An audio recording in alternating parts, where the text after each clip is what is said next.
What's up? I am Charles with Rocky Mountain ATV MC. In this video, we're going to show you how to rebuild the Kawasaki KX85s and the KX100s.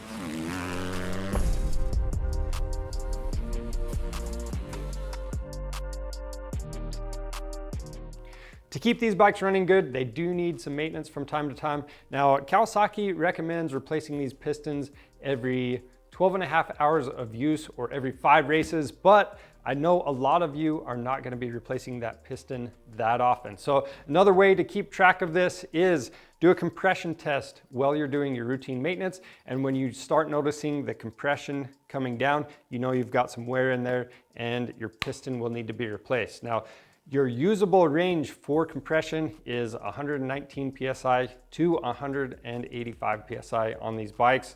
So keep that in mind.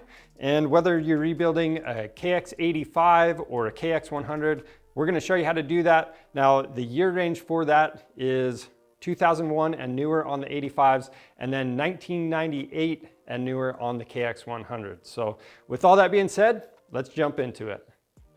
As far as parts go, everybody's list is gonna look a little bit different. We're doing our top and bottom end kit, so we're using the wrench rabbit that comes with everything we need to get the top and bottom end rebuilt. But if you're just doing the top end, you're gonna need a piston kit, wrist pin bearing, and a top end gasket set. Your gasket set's probably gonna look a little different than this, since this is for the bottom end as well. You're also gonna need some chemicals. So you'll either need 2-stroke oil or some assembly lube, either one, some contact cleaner. We're putting in a new spark plug as well, and you're gonna need to fill the bike up with coolant when you're done. Now, if you need any parts for your bike, you can get those on our website. We have a lot of different options on there. You wanna start out with a clean bike, and then we need to gain access to our cylinder. So we'll start by removing our seat and our gas tank.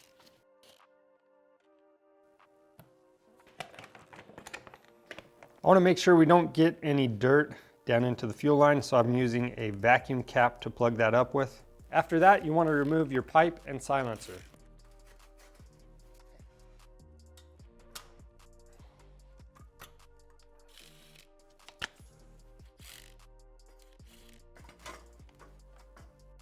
Now we're going to take our drain pan, set it underneath this drain bolt for the coolant and remove it.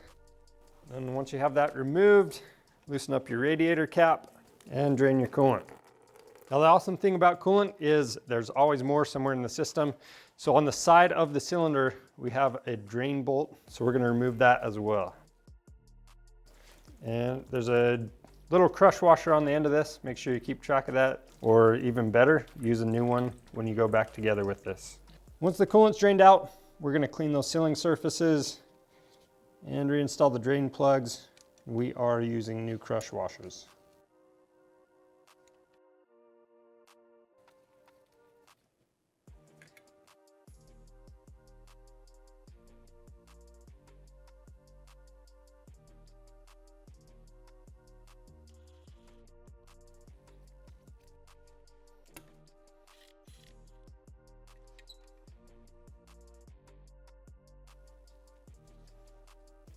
Now, this radiator hose, you don't have to remove the whole thing, but we're going to better show the process. Plus, we're going into the bottom end, so we need this out of our way anyway. Now we're gonna remove the spark plug cap, get that out of your way. And we're gonna remove our spark plug. Real quick, we're gonna take a look at the spark plug. If you had some serious engine problems, you might see some little metal BBs on there or some gray material, but ideally, you want that porcelain in the center to be a brown color. So you can see this one's been running a little on the rich side. So just keep that stuff in mind as you go through the process. Next, we need to remove this engine hanger bracket. And then we're gonna remove our carburetor.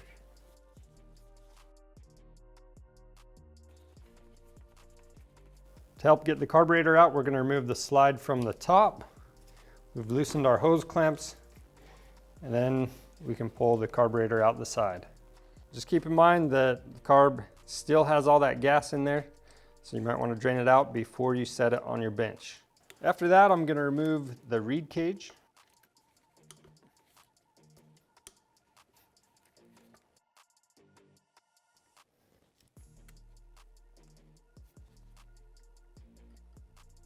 After that, we're gonna remove the cylinder head and we're gonna loosen up these nuts in a crisscross pattern.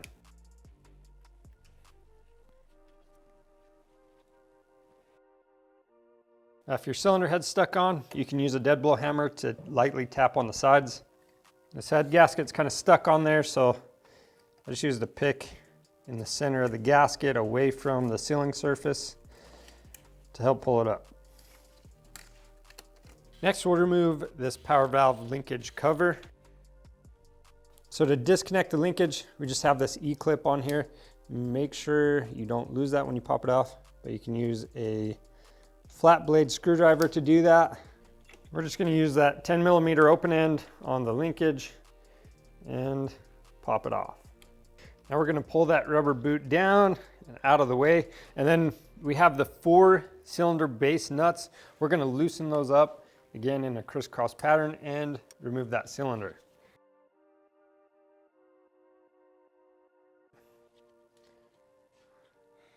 Now as we pull the cylinder off, again, you can use that dead blow hammer to lightly tap that cylinder off if it's stuck.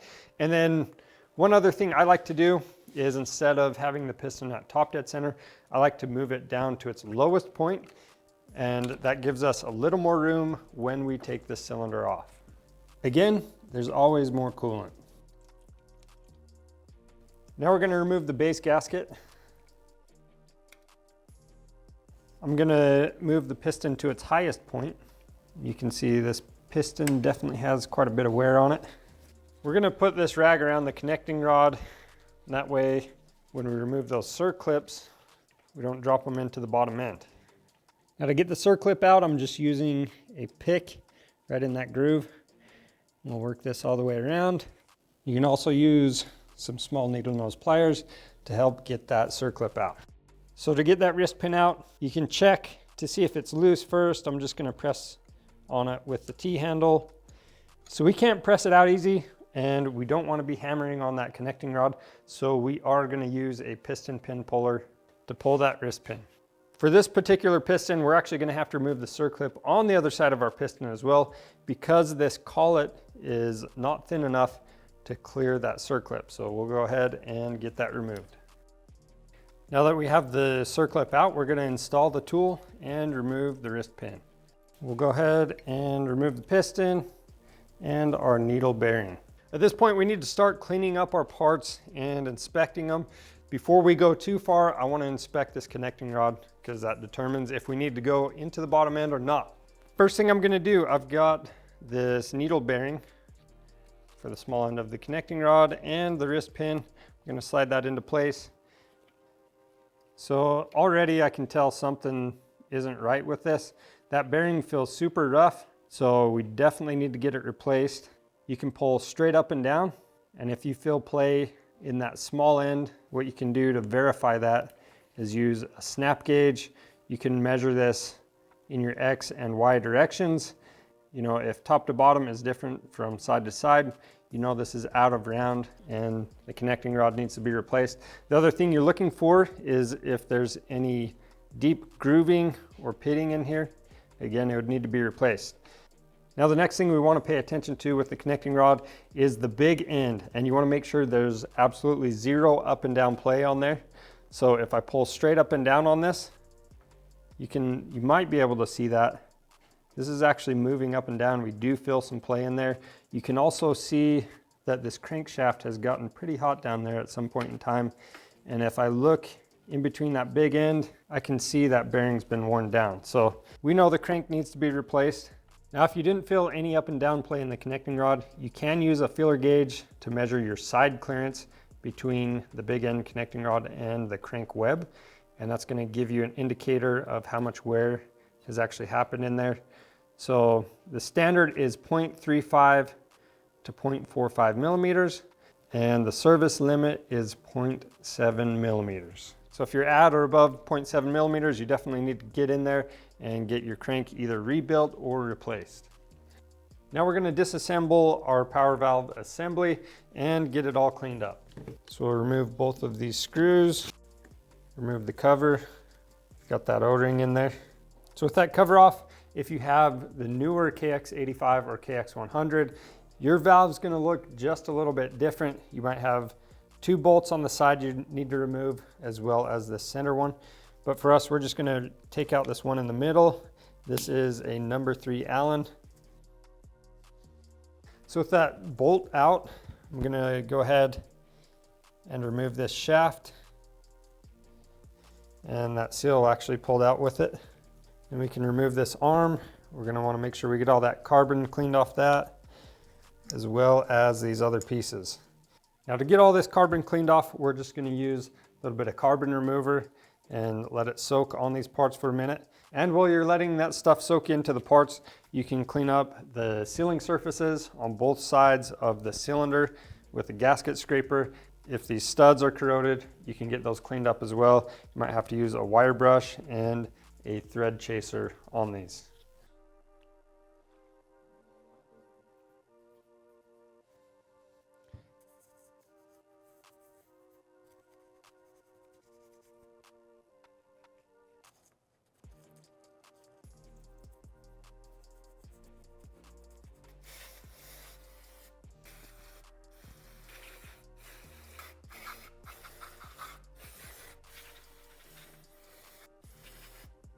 Next, we're going to inspect the thin coating on our cylinder and make sure it's not damaged. This has to be in good condition for the engine to work properly. So we're going to be checking for a crosshatch pattern that's in it, as well as no visible damage. So some of that damage can look like scoring or deep grooves in the cylinder wall, or maybe you have material that's transferred over from your piston to that cylinder wall. So if this thing looks damaged, or if you run your fingernail across the surface and it catches on any grooves, then you want to get this cylinder either recoated or replaced. Now in the case that you don't have any crosshatch pattern left, in that case, what you're going to want to do is measure the cylinder to make sure it can be reused or not. And you're definitely going to want to deglaze this cylinder. If you have any more questions about that, you can watch our Nikasil cylinder inspection video.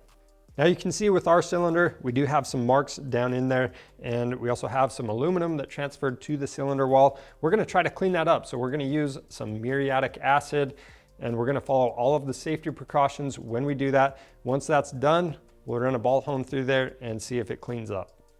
Now that we've taken those steps, we've looked at our cylinder again, and it actually looks pretty good. This isn't always the case, so just be aware of that. If it is too damaged, you definitely wanna get it repaired or replaced. Once you have everything cleaned up, you're going to do a visual inspection on all of these parts. Now with the power valve, since we had ours sticking before, we want to make sure that we have everything cleaned up enough to where this slides in there easy. So we have the movable piece on top, and that slides back and forth easily. So we know we've got this cleaned up good enough. And then you want to check this pin where this linkage arm connects to it. Make sure there's no flat spots or that it's not worn down, and make sure these ears are in good condition. So this one's looking pretty good. We're going to reuse all that. And then you want to check the shaft for any deep grooves, and also check the cylinder where it rides. Sometimes those bores can wear out kind of in an egg shape. Even if you put a new power valve seal in there, it's still going to leak a ton of oil out of there. So just be aware of that. Next, we're going to inspect our reeds and our intake boot. With the reeds, you want to make sure they're tight against the reed cage. These ones aren't chipped or broken, but they're pulled a little way from the reed cage. And since we're already in here, we're just going to get them replaced. So we have that tight seal. And with the intake boot, we could reuse this. We're starting to get some cracking on the outside. We don't see those cracks on the inside, but since it's cracking out here, again, we're already here, we're just gonna take care of it now so we don't develop a vacuum leak and damage our new parts. Next, we're gonna inspect our piston. Now, when you're in here, typically you're gonna be replacing your piston no matter what, but with this one, this melted to the side of our cylinder. It's more than regular wear. So we want to find out why it did that, whether we're not running the correct oil to fuel mixture, maybe our jetting's off, or we have a vacuum leak, or the other thing, maybe this thing got overheated and then was run with low coolant. So Whatever caused your issue, you definitely want to find out what was causing it and get that repaired so it doesn't happen again. If you did happen to overheat your engine, you definitely want to check your cylinder head for warpage. You can also check the top of your cylinder, make sure that's completely flat as well. So to check this for warpage, you're just going to take your straight edge or something with a machined surface, and then the service limit on this cylinder head is 0.03 millimeters of warp. So we're going to take our feeler gauge, see if we can slide this under the straight edge at any point, and we're just going to go in a star pattern. And if you find that at any point that you have more than 0.03 millimeters of clearance, then you need to get this cylinder head either resurfaced or replace it. And if the cylinder head is bad, that's when you're going to want to check your cylinder for any warpage as well. And that's it for the KX85 and KX100 top-end disassembly and inspection. If you need to know how to reassemble everything, make sure you follow us over to the next video.